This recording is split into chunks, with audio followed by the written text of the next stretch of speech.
Okay, Coach LeValley, first things first, welcome to Ohio. Thank you. You are, you're a Colorado guy. Yeah, originally from Colorado. Originally from Colorado, but you are Bucknell alum, right? For sure, for sure. Okay, so you guys are a really unique situation. First off, where is Bucknell located? We're central Pennsylvania. Central Pennsylvania, we're about 10 minutes south of Interstate 80. So it took us about 6 hours to get here, not too far to come watch some good wrestling. When you guys come here, obviously you're in the hotbed of wrestling, and the most qualifiers every year out of PA. Yep. Right. So you don't have to go very far to see really good wrestling where you guys are. But when you come here to Hammer Camp, what's the biggest thing you're looking for in a student athlete?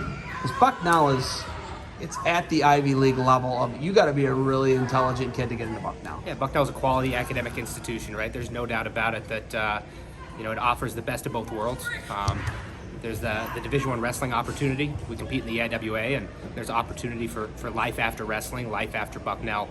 So obviously I'm looking for some kids who can push themselves academically and problem solve academically. And that's not just getting straight A's, but that's challenging themselves with their course load as well.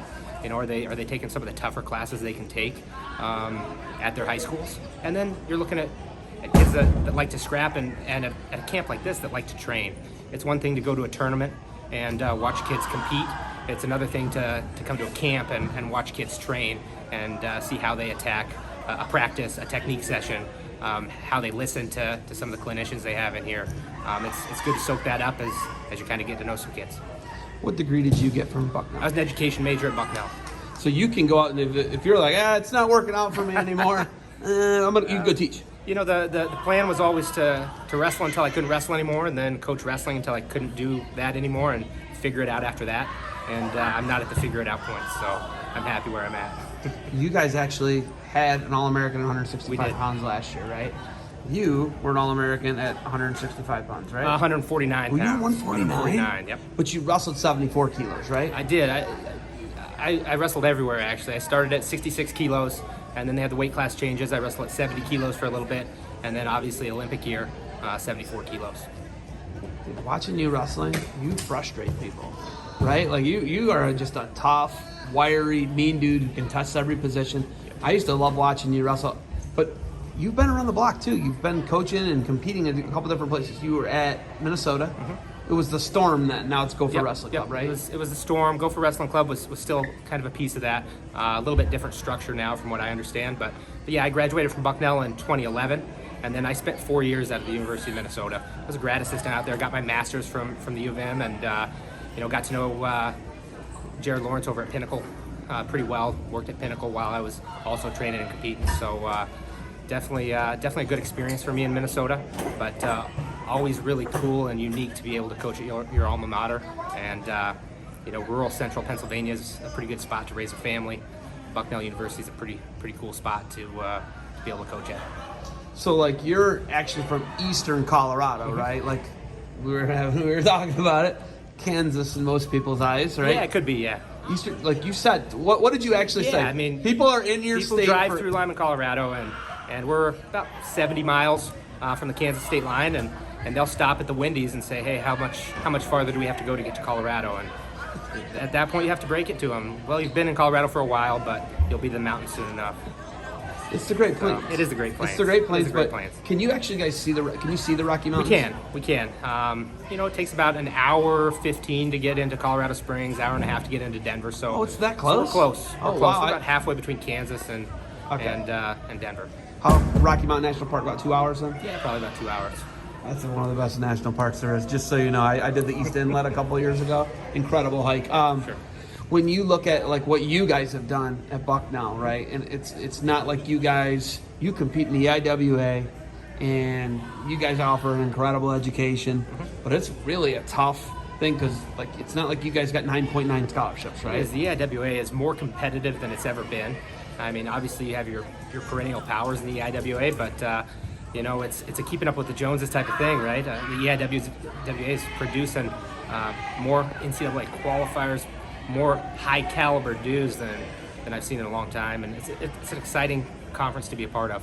How do you guys remain so competitive? How do you have an All-American last year? You're an All-American. You guys got guys every year. You recruit hard, right? You recruit hard, but you got to develop your guys, and I think that's what we do a really good job of at Bucknell is developing our guys and getting the most out of them, not just on the wrestling mat, but from a personal development standpoint as well. So we work on a daily basis to make sure that each and every guy on our roster is getting what they need to get to reach the next level. Where do you guys start out this year? What's your schedule? Our schedule, we start down at George Mason, and then we pop down to the Navy Classic. That's our first tournament. That's a good one. Navy Classic, it's a one-day too, isn't it? It is a one-day. Those one-days are good. Keystone's like that, Navy Classic's like that, and then you get to the 2 days. All the 2-day ones are in the holiday, right? Yep. The holiday. Yeah, you don't really have break. many 2 days, right? No. You guys go to Cliff Keen or anything like that? We go out to Midlands. Midlands. We go out to Midlands, and sometimes we'll go to Cliff Keen instead of Midlands. But this year, Midlands on the schedule. Awesome. Do you think all the Ivies will wrestle this year? I think so, but I don't know. I don't know. I mean, I'm not the one to ask or know the answers to that, I suppose. That's crazy last year, right? Last year was just a crazy year. Any super seniors for you guys? No. Nope.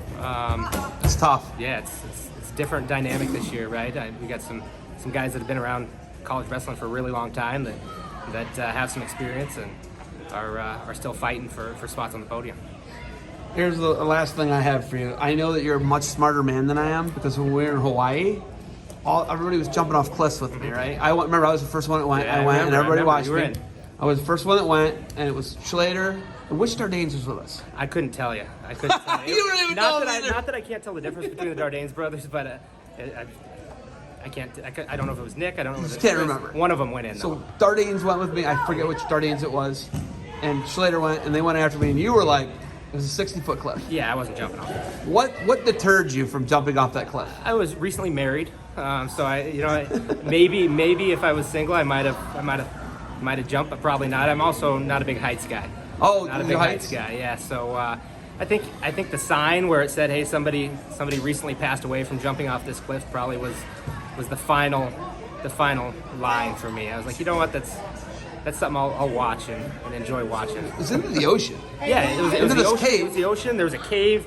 The current was washing back into the cave, and I can swim. I'm not a strong swimmer, so it just not my cup of tea. In hindsight, I probably shouldn't have done that. Now that you're pointing all that But stuff out. you lived to tell the tale, so. That's true. Hey, thank you for the time. You got anything else for me?